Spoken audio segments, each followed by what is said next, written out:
Leadership. I'm Beth Bergen. I'm an internationally awarded leadership and communication coach, and I am here every single Tuesday live for you. During the week, I was coaching a client and I'd asked him to notice what he was noticing about a range of different events that were happening during the week. And as a result of some of the things that he noticed, we ended up having quite a productive conversation about the use of his voice and the impact that the use of his voice can have, and how useful as a tool the your voice actually is. And what that led me to doing was thinking, this is something I need to be talking about in leadershipization, where, as you know, we talk about leadership, communication, and mental fitness. So I often we underestimate the power of our voice. If I was to say to you, what do you think? What percentage do you think your voice has, or your voice contributes to positive communication? Many people wouldn't know. I guess there are three, well, I don't guess, there are three components to our communication. One is the words we choose, the second one is our voice, and the third one is our nonverbal or our body language and the way that we convey the message. And pretty roughly, and I think there is some disputes this, but pretty roughly, 38% of what you communicate is received because of the voice that you use. 55% comes through your body language, and 7% comes through your words. Now, that doesn't mean that the words aren't important. What this should clearly tell you is that it's vital that we actually put the whole package together. We need to put the whole package together. So today what we're going to do is just talk about your voice, and I'll give you 6 strategies that you can apply straight away around how you can improve the way that you're using your voice. And sometimes just being aware of what can change is an awesome way to actually change the use of your voice. Our voice can really conveys many different things, and it's broken down into 4 main components. And the first one of that is our pitch. So it can be quite high and quite low. The higher it is, the squeakier it gets. The more you sound as though you don't know what you're saying, you sound scared and lacking in confidence. The lower your voice is, the more confident you sound. So I guess a really good example of this is thinking about lifting your voice up at the end of a phrase implies a question. So if you say, oh, is that okay? There's uncertainty there. You're checking to see whether this is okay with whoever it is that you're speaking to, and perhaps you're not sure about what their response might be. Whereas if you were to say, is this okay? It's much more of a definite, confident statement. So that's just one very small example of pitch, which is one component of your voice. Now, just a reminder, today we're going to be scratching on the surface, okay? There's a whole lot more that we could learn about the way we use our voice in communication. Today I'm scratching on the surface for you. The second thing about our voice is our pace. Now, often, it's really interesting. If we think someone isn't going to understand, we often automatically do 2 things. We slow our voice down and we talk louder, just in case they need a nice loud voice for us to be able to hear. Our pace can give an indication of our understanding of our audience. Pace is really powerful, and we'll learn that in the 6 strategies. So think about the speed that you're actually getting your message out there. The third one is volume. And as I was saying before, with the volume of my client's voice and the impact that the volume, the positive impact that a louder volume had, that got us really thinking about the power of your voice as a tool.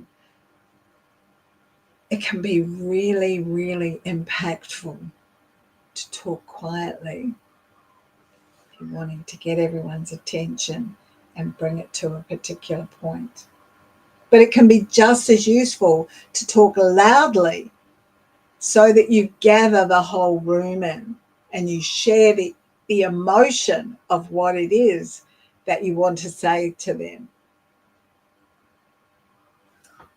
One powerful tool for parents is to provide a teaching moment for their children in a quiet, modulated voice.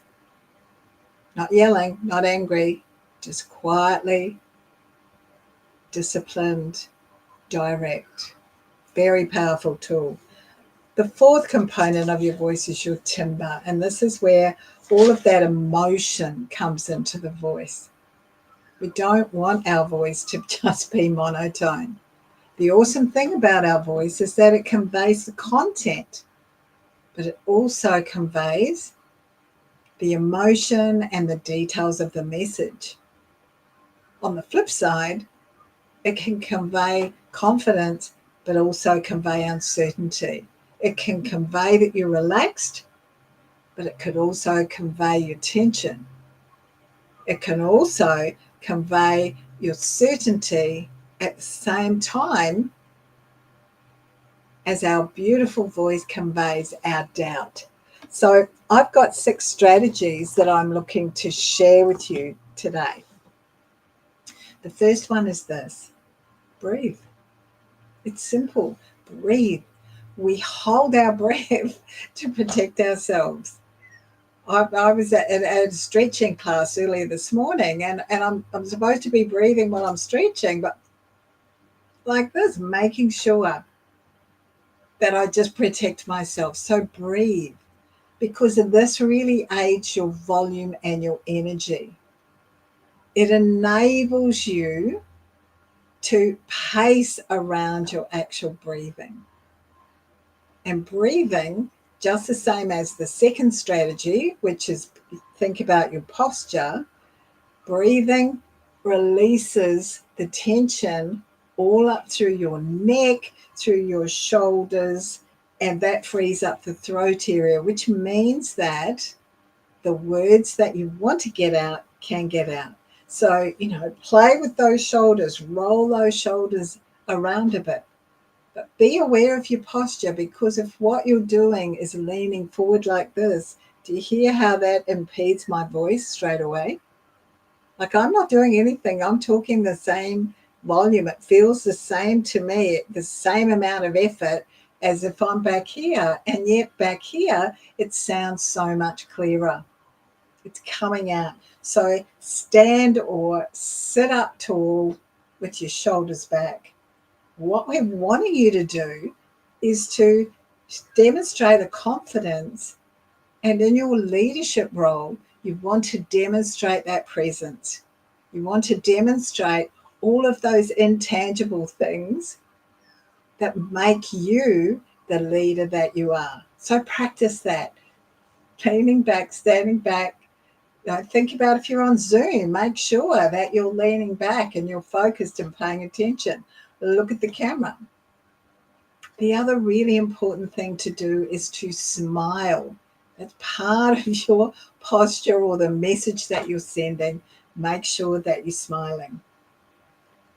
My third strategy today is to know the outcome of what it is that you're wanting to achieve, because this will help you to determine how you can best use your voice as a tool.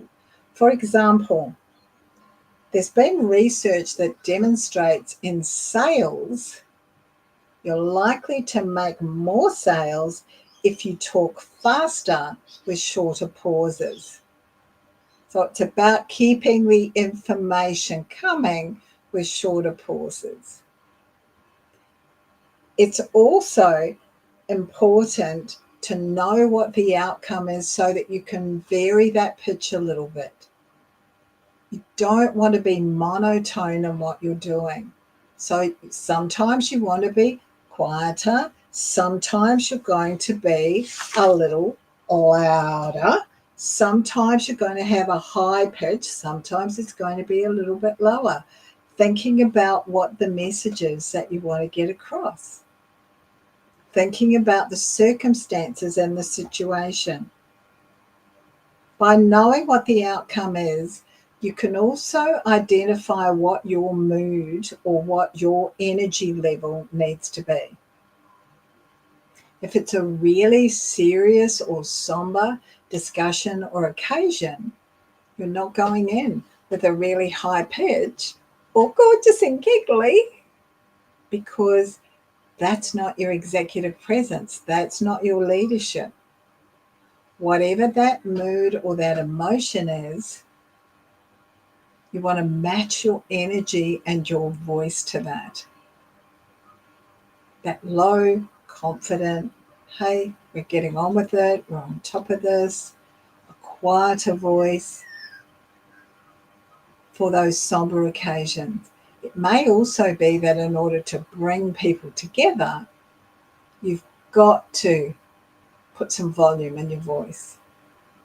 You've got to be able to extend it to the back of the room, using a loud voice without yelling and without necessarily having access to a microphone.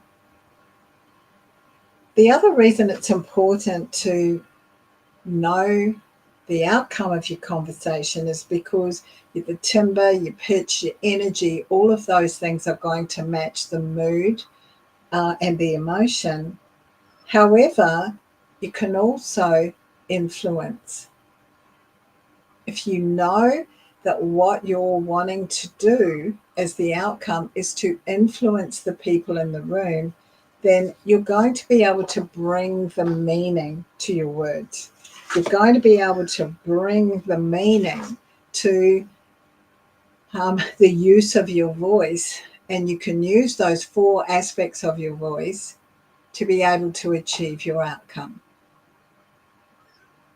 The 4th strategy, be deliberate about putting variety into your voice.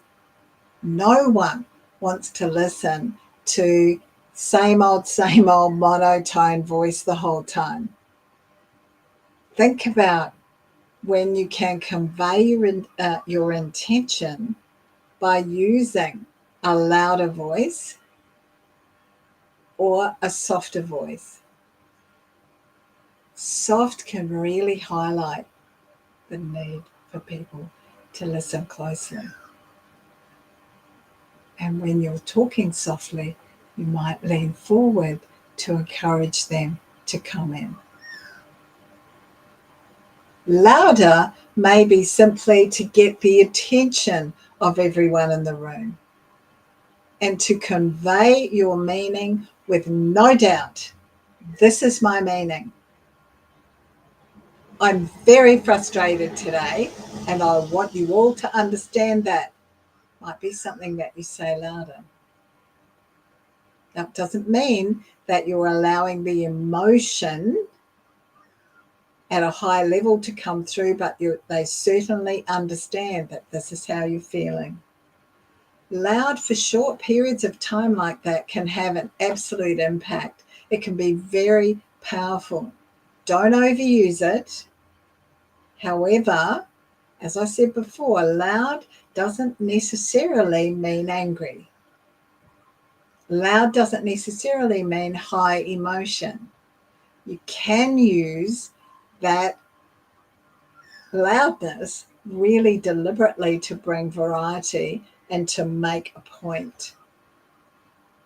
Your pace is also something you can do to add variety. It's useful to be able to shift from fast to slow, particularly around the important points. It's particularly important that you do that around the important points.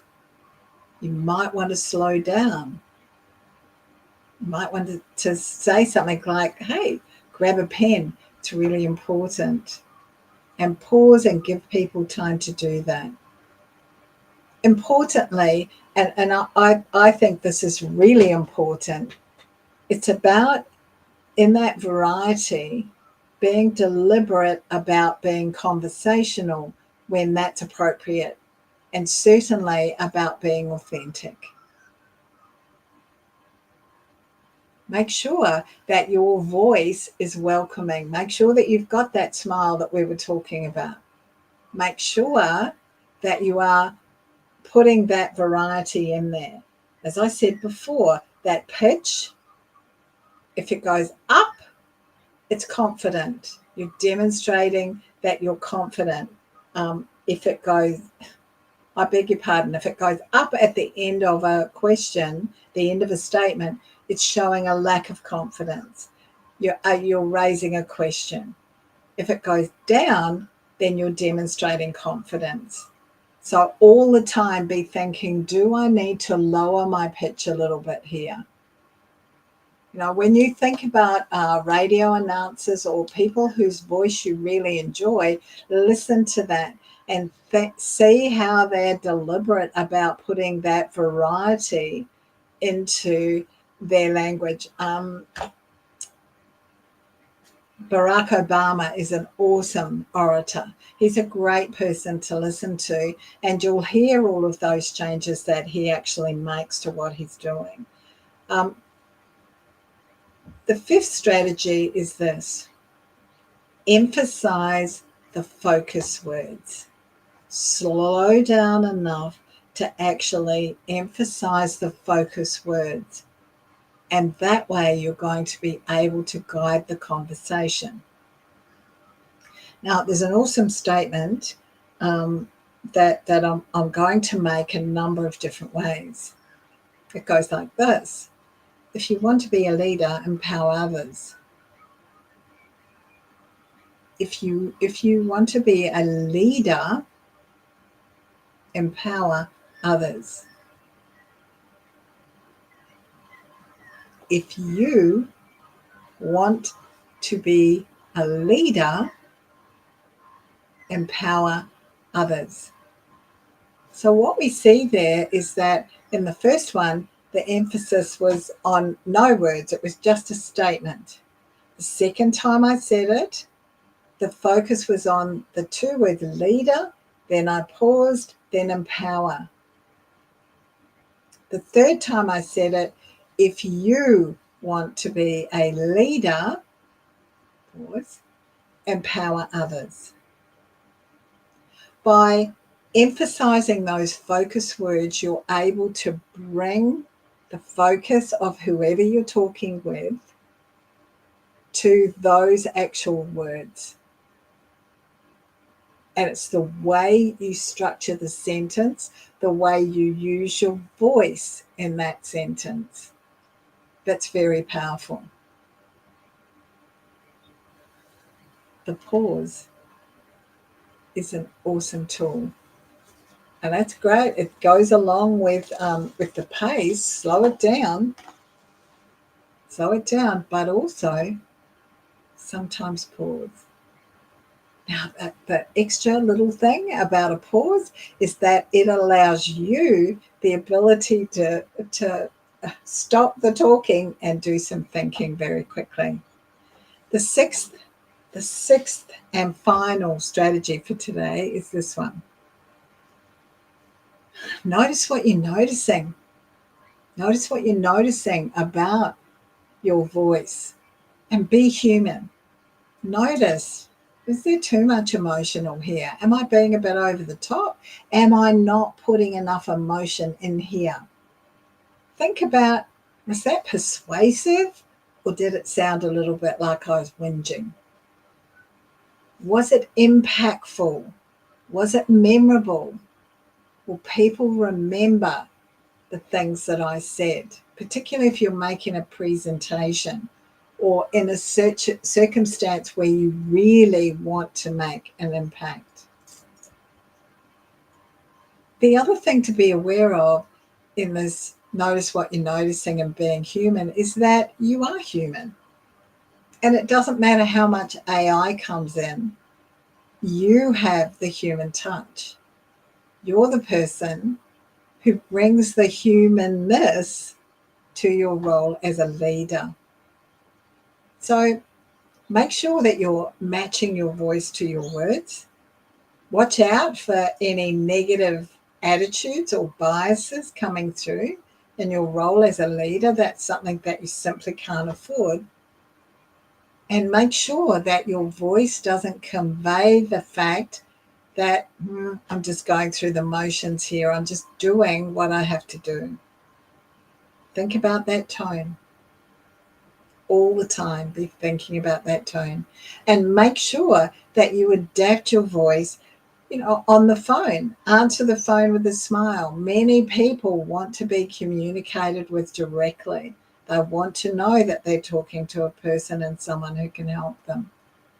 Think about how you come across on Zoom. You kind of have to exaggerate things a little bit so that, you're a bit larger than life because you're coming across on a screen. Think about how you impact in person. And in order for you to notice what you're noticing, it might be that what you need to do is to have the courage and the self-leadership to record yourself in an important presentation or conversation and play it back. Not so that you can slam yourself, but so that you can actually just reflect on it and go, how could I have done that differently? Always, it's those little 1%ers that make all the difference. Okay, that's it for today. Thank you so much to anyone who's watched. If you've got some questions, pop them in the comments below. Hashtag replay if you've watched the replay. I love it that I'm able to do this and I really enjoy being here. A reminder, if you want to know more about Deliberate Reset, my hand-picked group of leaders who, over 10 weeks we work on leadership, communication, and mental fitness with a real focus on tailoring what we cover so that it suits your circumstances and your situation. Let me know, reach out if you want to know more about that. In the meantime, have an awesome week. Thank you so much for joining me for Leadershipization, all things leadership. See you next week. Bye now.